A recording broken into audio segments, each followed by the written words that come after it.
क्या ना मैनेज करने वाली बात है। पाकिस्तान को बीच बीच में 4 थप्पड़ लगाए, फिर चुप हो गया 6 महीने के लिए, फिर 2 लाख मारी, इस टाइप का। पाकिस्तान थ्रेट नहीं है, पाकिस्तान एक कोई खतरा नहीं है भारत के लिए। भारत का असली थ्रेट चाइना से है। शेख हसीना ने बोला था, उनके तख्ता पलट होने से पहले बोला था, गोरा आदमी आया था मेरे पास, मैंने स्टोरी सुनाई है ना आपको।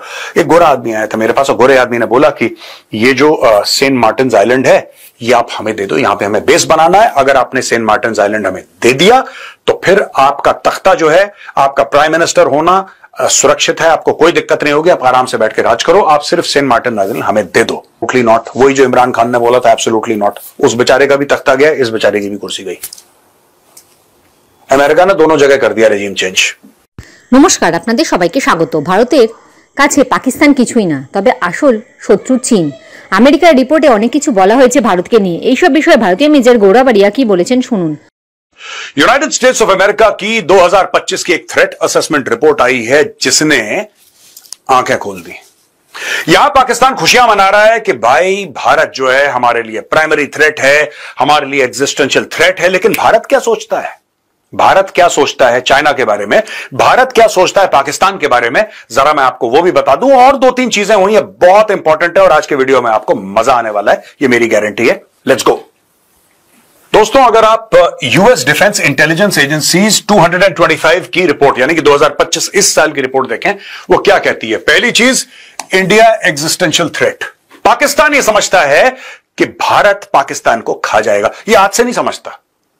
अगर यही चीज 2025 की जगह आप इसको काट के यहां पे 1947 लिख देते, ये तब भी पाकिस्तान यही समझ रहा था। पाकिस्तान की सोच 78 साल में बिल्कुल नहीं बदली। हिंदू खा जाएगा, इंडिया खा जाएगा, बस यही इनका गाना चलता रहता है। ये देखिए, Pak's mass destruction weapons mentioned in US threat report and China link. ये क्या कह रहा है? India is prioritising bilateral defence partnerships in the Indian Ocean region to counter Chinese influence and boost its global leadership role. ये पहली बात आप समझ लीजिए, यानी कि भारत इंडियन ओशन रीजन में, आईओआर में, प्रायोरिटाइजिंग बायलैटरल डिफेंस पार्टनरशिप्स। जैसे फॉर एग्जांपल, अगर भारत एक्स कंट्री को, फिलीपींस को ब्रह्मोस दे देता है ना, ब्रह्मोस दे दिया, किसी को आपने कुछ दे दिया, किसी को आपने आर्मेनिया को बोला कि ठीक है हम तुम्हें आकाश देते हैं, हम तुम्हें पिनाका देते हैं। ये पूरी नेबरहुड में, चाहे वो not only Indian Ocean region, even the immediate neighborhood and beyond, India is supplying weapons, India is getting into defense deals, India is getting into bilateral partnership, क्योंकि आपको चाइना का इंफ्लुएंस काटना है। India almost certainly will continue promoting its Made in India initiative this year. United states की defence intelligence agency 2025 की report यह कहती है कि आत्मनिर्भर भारत पे भारत का वैसे ही एक्सेलरेटर पे पैर रहेगा जैसे पहले था, उसमें कोई बदलाव नहीं है। Build its domestic defense industry, mitigate supply chain concerns and modernize its military. India continued to modernize its military in 2024, conducting a test of nuclear-capable developmental Agni-1 Prime MRBM and the Agni-5 multiple independently targetable re-entry vehicle, while also commissioning its second nuclear-powered submarine to strengthen its nuclear triad and bolster its ability to deter adversaries. अब ये क्या है पूरी चीज?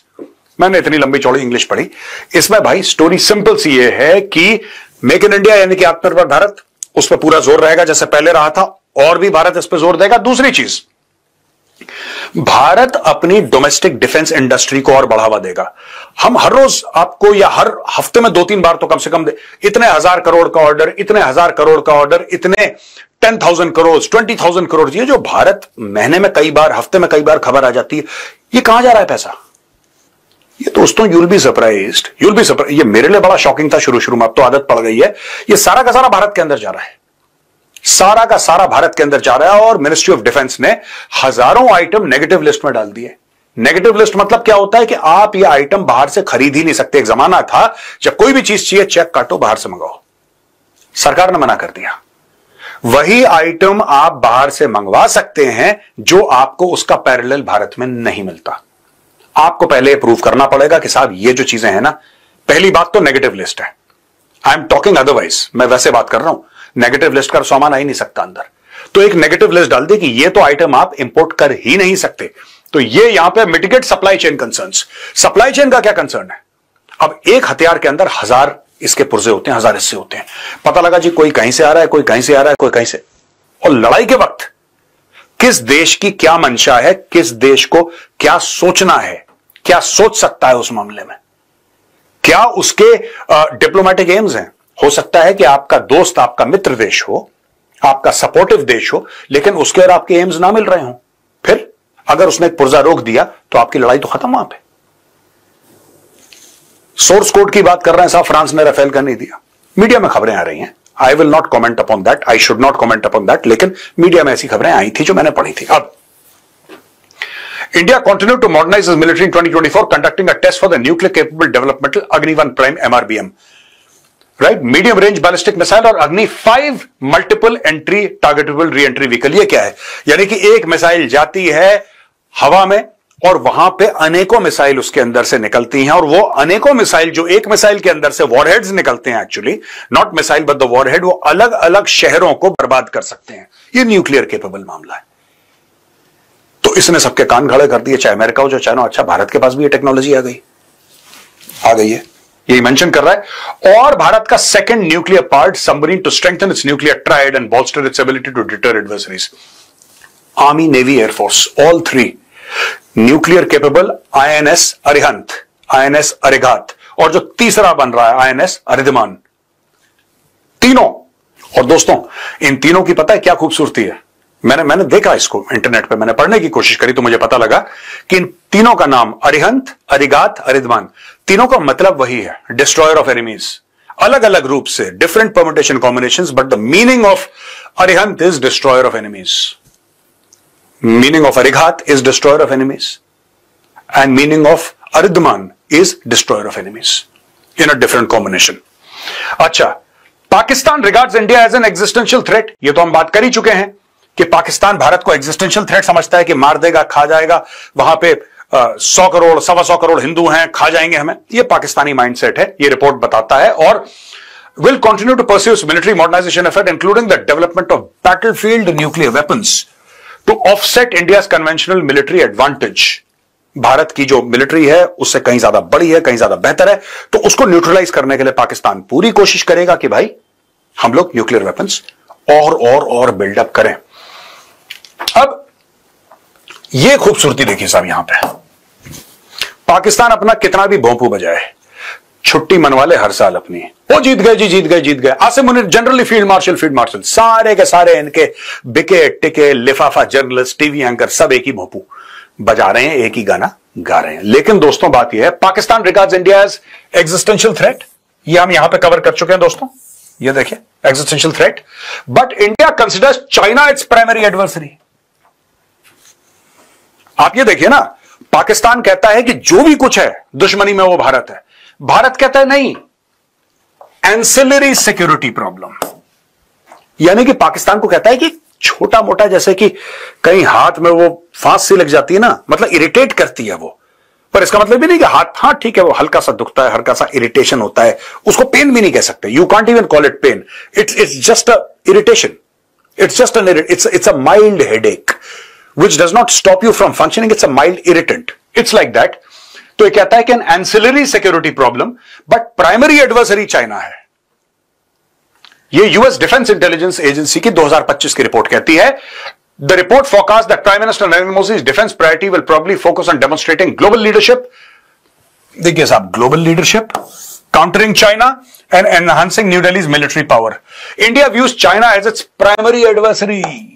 भाई ये देखिए, and Pakistan more of an ancillary security problem to be managed. ठीक है, इनको मैनेज कर देंगे despite cross border attacks and mid में by both India and Pakistan militaries. क्या ना, मैनेज करने वाली बात है। पाकिस्तान को बीच बीच में 4 थप्पड़ लगाए, फिर चुप हो गया 6 महीने के लिए, फिर 2 लात मारी, इस टाइप का। पाकिस्तान थ्रेट नहीं है, पाकिस्तान एक कोई खतरा नहीं है भारत के लिए। पाकिस्तान एक इरिटेंट है, जिसको कहते हैं कि कभी कभी कोई चीज ऐसी होती है जिसको देख के खींच सी आती है, और that is what it is. It's not a danger. Bharat का असली थ्रेट चाइना से है, and I am very happy to read this report. ठीक है, दुश्मन भी भाई अपने स्टैंडर्ड का होना चाहिए। ऐसा नहीं कि गली मोहल्ले के किसी के मुंह लग गए किसी के, नो, दुश्मन स्टैंडर्ड का होना चाहिए।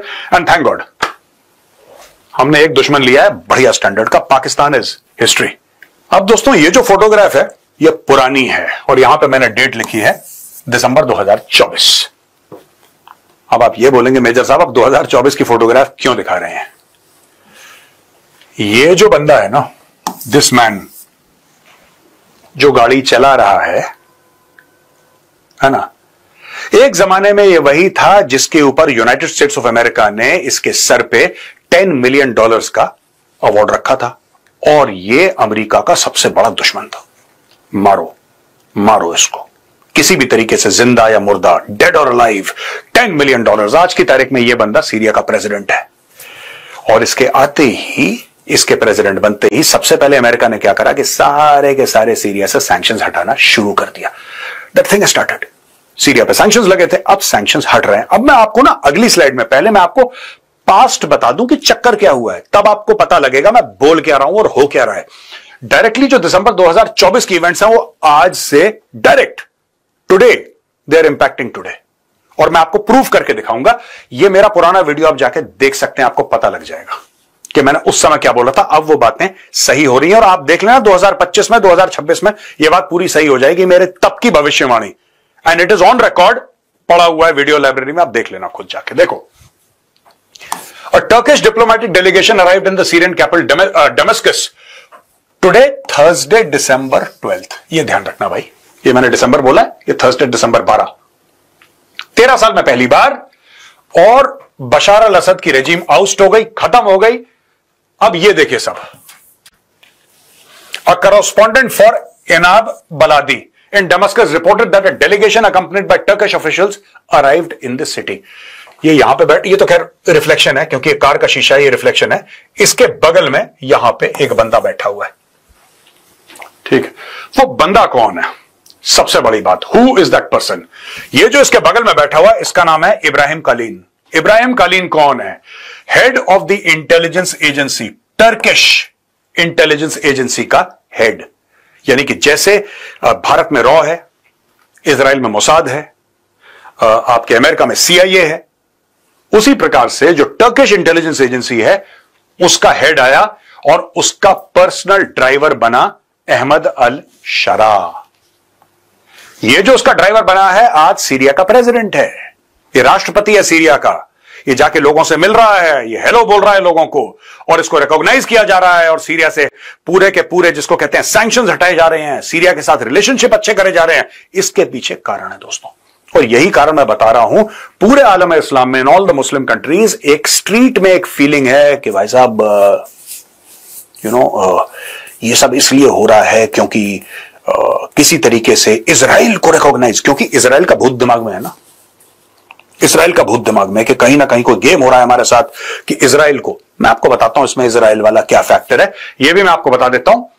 Turkish delegation meets with Ahmed al Sharaa, ये देखिए हमने यहां से लिया है, ठीक है, और इसका नाम है इनाब बलाडी। ये अरबिक में इनाब बलाडी लिखा हुआ है, ये इनाब बलाडी। तो मैंने आपको सोर्स भी बता दिया कि मैंने ये देखिए सब, ये फोटोग्राफ मैंने कहां से लिया और ये हेडलाइन कहां से लिया। Delegation travelled in a vehicle driven by the leader of the general command Ahmed al Sharaa, जिसको अल जोलानी भी कहते हैं, in a convoy that included several cars and accompanied from both sides. अब देखो, ये टर्किश इंटेलिजेंस के chief के साथ बंदा बैठता है, राइट। अब दोस्तों अचानक ये देखिए साहब, मई 25, ठीक है, मई 25 में, यानी कि यस्टरडे, आज 26 मई है, कल भाई ये अहमद अल शरा मिलता है एर्दोगान से, और कल ही शहबाज शरीफ मिलता है एर्दोगान से। Erdogan Syria Sharaa hold talks in Istanbul, और Turkey's Erdogan meets Pakistan PM in Istanbul weeks after India conflict. दोनों मिलते हैं, और यही अहमद अल शरा जब ट्रंप आया था मिडिल ईस्ट, ये भाई ट्रंप से भी मिला था। ये गेम क्या चल रहा है पाकिस्तानियों, यहूद और हनूद की साजिश। आज मैं आपको बता देता हूं यहूद और हनूद की साजिश क्या है। ये मैप है दोस्तों, ये देखिए साहब, एक्चुअली ये बात मैं पहले भी बता चुका हूं, मैं फिर से बताता हूं। यह है तेहरान, आप नोट करना 2-3 बातें। यह है तेहरान, राइट। ये दोनों की मीटिंग ये क्यों है? ये तुर्की को क्या दे सकते हैं? पाकिस्तान के पास कुछ है नहीं, पाकिस्तान मांगने ही जाएगा, कुछ दे नहीं सकता, या भली भांति परिचित है इस चीज से। और अहमद अल शरा यानी कि उर्फ जोलानी के पास भी कुछ नहीं है, इसका देश ध्वस्त हो चुका है, इसके पास कुछ नहीं है देने के लिए, तो एक गए क्यों मिलने के लिए? दोस्तों मैं आपको आज बता रहा हूं, ये मैं पहले भी बता चुका हूं, और यही बात मैं रिपीट करता रहूंगा जिस दिन तक यह काम या फिर यह कांड होता नहीं है। देखो ये इजराइल है यहां पे, ठीक है, दिस इज इजराइल। अब ये जो सीरिया है, ये अहमद अल शरा का इलाका है, ये सीरिया। अगर आप इसको देखेंगे, ये सीरिया, इसका एक बॉर्डर तुर्की के साथ है, ठीक है, इसका ये बॉर्डर इराक के साथ है। ऑलराइट, देख रहे हैं आप, और यहां से है ईरान, ये आप देख लेना। जब इससे पूछा गया अहमद अल शरा से कि आप इजराइल के खिलाफ कार्रवाई करेंगे, उसने सबसे पहले यह बोला कि हबीबी, हमारा पहला दुश्मन हिजबुल्लाह है, हमारा पहला दुश्मन इजराइल नहीं है। यानी कि अगर आप इसको देखेंगे खास तौर से यहां पे कि सीरिया से अब हथियार लेबनान नहीं जा सकते, हिजबुल्लाह का सफाया हो गया। हमास को मार मार के दुम्बा बना दिया आईडीएफ ने। इतने बॉम्ब गिराए कि जब आप गाजा की फोटो देखें तो आपको ऐसा लगता है कि कूड़ादान है वहां पे। शहर कभी था यहां पे? वहां पे मक्खी नहीं जिंदा रह सकती, बंदे क्या कर रहे हैं। ऐसा कर दिया इजराइल ने। यह हुआ कैसे? सीरिया को सबसे, ये सारे के सारे वेपन यहां से आते थे दोस्तों। अब मैं आपको दोबारा बता देता हूं, ये जो पाकिस्तान गेम खेल रहा है ना, मैं आपको बताता हूं। आप ये मान लो, तेहरान से मान लो, वेपन कहीं से भी आ सकते हैं, ईरान से। मैं तो तेहरान इसलिए बता रहा हूं क्योंकि आप सबने तेहरान का नाम सुना है। तेहरान यहां से आए सीधा सीरिया और यहां से खट। अब यहां पे खट नहीं हो सकता क्योंकि ये बंद हो गया। और इसकी गारंटी कौन दे रहा है कि यहां से हथियार नहीं आ सकते? इसकी गारंटी यह बंदा दे रहा है जिसका नाम है अहमद अल शरा, जो कि प्रेसिडेंट है सीरिया का, जिसके ऊपर $10 मिलियन का अवार्ड था यूएस का। ठीक है जी, आज वो यूएस का दोस्त बन गया। कोई बात नहीं, जियोपॉलिटिक्स में ऐसे होता रहता है, कोई दिक्कत वाली बात नहीं है। अब मैं आपको बताता हूं, इनको जो पैसे दिए जा रहे हैं अमेरिका से, शहबाज शरीफ को, आसिम मुनीर को, ये सारे के सारे जो पैसे दिए जा रहे हैं, 400 मिलियन ले लो F-16 के लिए, ये लड़कियों को पढ़ाने के लिए ना, गर्ल्स एजुकेशन के फंड के लिए, ट्रांसजेंडर राइट्स के लिए, गे राइट्स के लिए, और पोलियो के कतरों के लिए, पोलियो ड्रॉप्स के लिए, फलाना ढिमका, ये सारे के सारे पैसे क्यों दिए जा रहे हैं?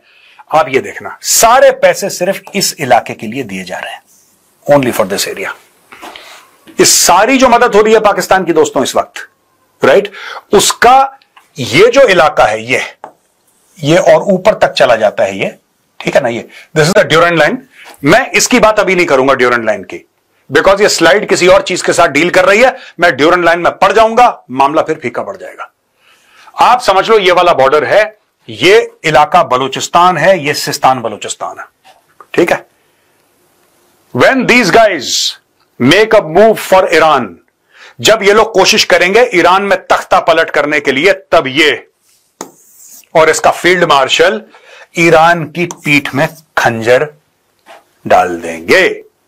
नोट कर लो, ये वीडियो सेव कर लो, मेजर ने बोला था ये होने वाला है। Pakistan will betray Iran. Pakistan दगाबाजी करेगा, धोखेबाजी करेगा, गद्दारी करेगा ईरान के साथ। और ये सारा का सारा जो चूरन बेचते हैं, इस्लामी मुल्क है, इस्लामी बिरादर मुल्क है, उम्मा है, फलाना ढिमका, ये सारी की सारी बातें फ्रॉड हैं, ये सारी की सारी बातें झूठी हैं। पाकिस्तान पूरा का पूरा अमेरिकी इशारों पर काम कर रहा है। और आज की पॉलिटिकल एस्टैब्लिशमेंट और मिलिट्री एस्टैब्लिशमेंट पाकिस्तान की, इन्होंने इतने पैसे पकड़ लिए हैं, इन्होंने इतने ज्यादा पैसे पकड़ लिए हैं अमेरिका से कि अब ये मना नहीं कर सकते। अगर अमेरिका बोलता है आप कुछ मत करो, मैं आपको एक और बात बताता हूं, आपको देखिए जियोपॉलिटिक्स क्या होती है। आपकी लाइन ऑफ कंट्रोल पे पाकिस्तान के साथ ठाठा चल रही है, अब थोड़े समय के बाद अमेरिका से प्रेशर आएगा कि लाइन ऑफ कंट्रोल को ठंडा करो। मैं आपको बता रहा हूं, और जिस दिन अमेरिका से प्रेशर आया लाइन ऑफ कंट्रोल को ठंडा करो, जिस समय प्रेशर आया, आप ये मान के चलना कि अगले 6 महीने में या 8 महीने में they are making a move for Tehran.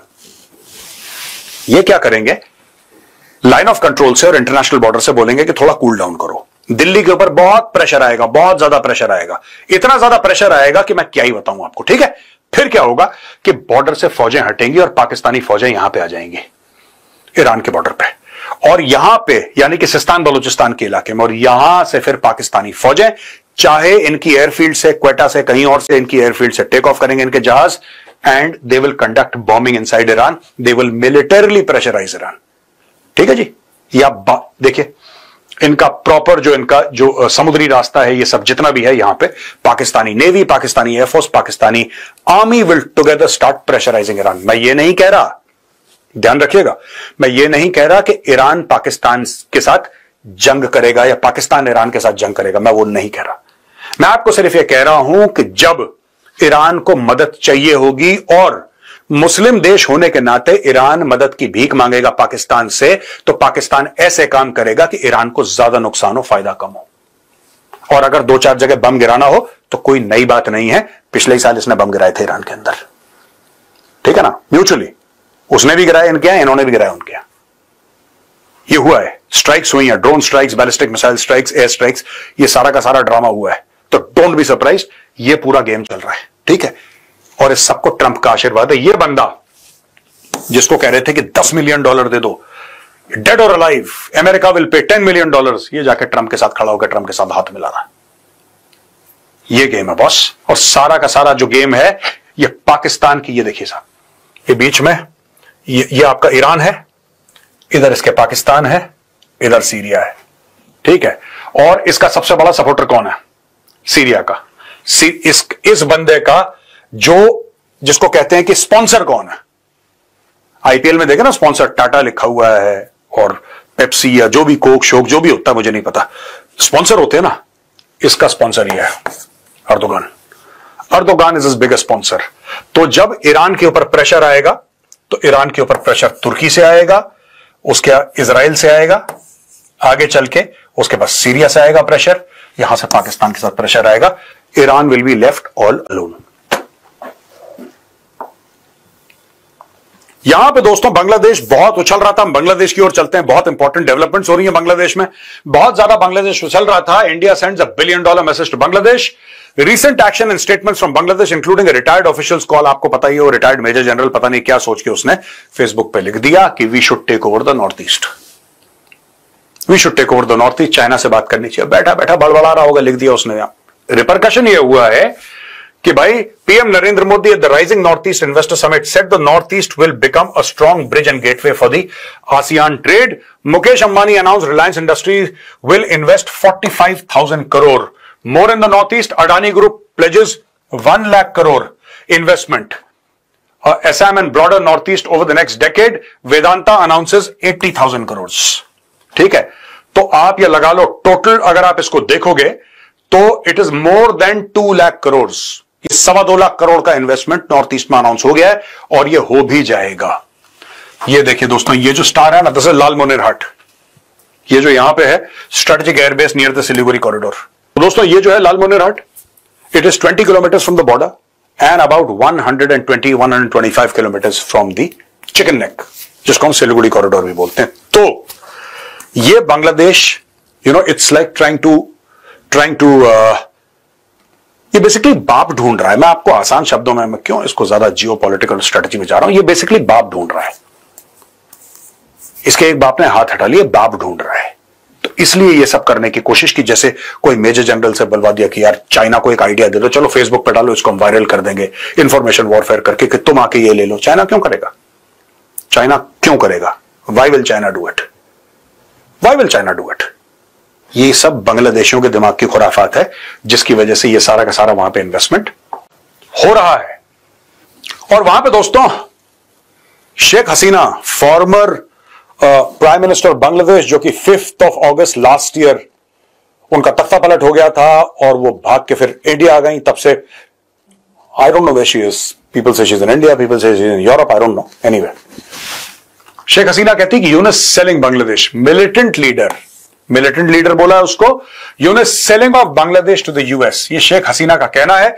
Sheikh Hasina का बहुत पहले एक दावा भी था दोस्तों, मैप के द्वारा मैं आपको बता, ये जो सेंट मार्टिन आइलैंड है, शेख हसीना ने बोला था, उनके तख्ता पलट होने से पहले बोला था, गोरा आदमी आया था मेरे पास, मैंने स्टोरी सुनाई है ना आपको, एक गोरा आदमी आया था मेरे पास और गोरे आदमी ने बोला कि ये जो सेंट मार्टिन आइलैंड है ये आप हमें दे दो, यहां पे हमें बेस बनाना है। अगर आपने सेंट मार्टिन आइलैंड हमें दे दिया तो फिर आपका तख्ता जो है, आपका प्राइम मिनिस्टर होना सुरक्षित है, आपको कोई दिक्कत नहीं होगी, आप आराम से बैठ के राज करो, आप सिर्फ सेंट मार्टिन आइलैंड हमें दे दो। इसने बोल दिया एब्सोल्युटली नॉट, वही जो इमरान खान ने बोला था एब्सोल्युटली नॉट। उस बेचारे का भी तख्ता गया, इस बेचारे की भी कुर्सी गई। अमेरिका ने दोनों जगह कर दिया रेजिम चेंज, ठीक है। अब when America wanted Saint Martin Island, my father did not agree, he had to give his life and that was my destiny because I never had the thought of selling the country to stay in power, Sheikh Hasina said। यही चीज है और ये आज से नहीं चल रही। अकॉर्डिंग टू शेख हसीना, शेख मुजीबुर रहमान के टाइम से मामला चल रहा है। शेख मुजीबुर रहमान को आई थिंक 74, 75, 76 मिड 70s में, कभी मुझे एग्जैक्ट डेट और ईयर याद नहीं है, मिड 70s में उसी की फौज ने, बांग्लादेश आर्मी ने फादर ऑफ द नेशन की हत्या कर दी थी। जो बांग्लादेश का फादर ऑफ द नेशन है उसकी हत्या कर दी, उसका मर्डर कर दिया था, असैसिनेट कर दिया था उसको। He has seized power with the help of terrorist, even those who are banned in various international arenas from whom we protected the people of Bangladesh. Now prisons are empty, they released everyone. Now Bangladesh is the reign of those militants. Hasina added. तो दोस्तों ये पूरा का पूरा जियो politics में आप देख रहे हैं किस तरीके से अहमद अल शरा मिल रहा है, शहबाज शरीफ मिल रहा है एर्दोगान से। तुर्की में एक तरफ ये गेम चल रहा है, दूसरी तरफ बांग्लादेश के अंदर जो पावर स्ट्रगल चल रहा है पॉलिटिक्स। और एक बात ध्यान रखना, ये हमें भी इंपैक्ट करेगी। आप मान के चलना, जो तुर्की गेम खेल रहा है ना, खेले। I have no love lost for the regime in Iran, absolutely no love lost, right? You know that very well. But जो ये गेम है इसका spill over wider Asian geography पे होने वाला है। ये होगा पक्का, क्योंकि इसमें सब इन्वॉल्व होंगे, सब इन्वॉल्व। एक तो वो हैं जिनके लीडर्स बिक चुके हैं, जैसे सीरिया के और पाकिस्तान के बिक चुके हैं, they will do the masters bidding. और दूसरी तरफ वो लोग हैं जो कि चाहेंगे इसको ब्रॉडर वे में इन्फ्लुएंस करना। अब आप देखिए, it's going to be very very interesting. और 2025 में मेरी एक और भविष्यवाणी आप याद रखिएगा, सेव करिए इस वीडियो को, 2025 में they will make a move for Tehran. ये सक्सेसफुल होंगे, ये फेल होंगे, मुझे नहीं पता, आई डोंट नो, मुझे नहीं पता, हो सकता है फेल ही हो जाए, लेकिन they will make a move, they will somehow make a move for Tehran. I am talking about regime change in Tehran, मैं उसकी बात कर रहा हूं। जय हिंद, जय जवान, जय किसान।